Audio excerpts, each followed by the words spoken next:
Holi Bible में सत्य को बहुत महत्व दिया गया है और कहा गया है कि सत्य ही हमें मुक्ति का मार्ग दिखाएगा। प्रभु मान धन्यवाद हो प्रभु के अनुग्रह कले आज पुनराय ईश्वर वाक्य कह सुযোগ देले से ईश्वर को धन्यवाद देवा सहित मु समस्त मोर प्रेज लॉर्ड मार्को 12 अध्याय 14 पद से माने आसी ताहांको कहिले हे गुरु आमे माने जानू आपण सत्य ओ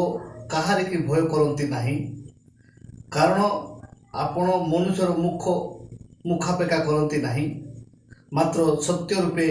ईश्वर को मार्ग शिक्षा दियंती का ईश्वर को कर देवा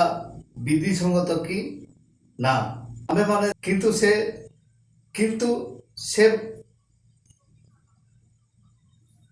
से मार्ग कपटता जानी से मान को कहले कहीं मते परीक्षा करोछ गोटे अधूली मो निकट को आण मु ताहा देखे तहिरे से माने ताहा आनिले से मान को पचारिले एही मूर्ति ओ नाम कहार से माने ताहा को कहले काईश्वरंकर सेतिरे जीशु से मान को कहले काईश्वरंकर जहा ताहा काईश्वर को दियो पुणी ईश्वरंकर जहा ईश्वर को दियो तहिरे से माने ताहांको कथारे अत्यंत चमत्कृत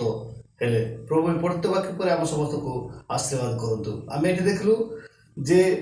मार्क 12 अध्याय 14 पद रु 17 पद भितर आम देखलु जे कौन लिखाई जे परीक्षा करने से माने जीशु कौन कहे ए उत्तर जदि एठी जदि से कथाटा कहे ना दियो ना बोली कहले आउ एम कौन विधान नियम अमर जोटा अच्छी से नियम को लंघन कर माने परीक्षा करने उद्देश्य पचारे ये गोटे जिस पचार प्रथम 14 पदरे से माने आसी ताहा को कहले हे गुरु आम्भे माने जानू आपण सत्य ओ कहार की भय करती नहीं ये सत्य कथा आज नरेंद्र मोदी कहते जे जीशुकर वाक्य मान सत्य को प्रकाश करे से जीशु जिते पृथ्वी थिले कहले जे सत्य ज्ञात हो जौन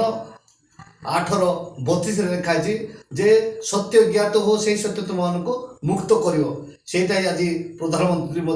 से आमर कहते जे सत्य समस्ते जान बोलिकी जीशुकर इच्छा थिला से सत्य को प्रकाश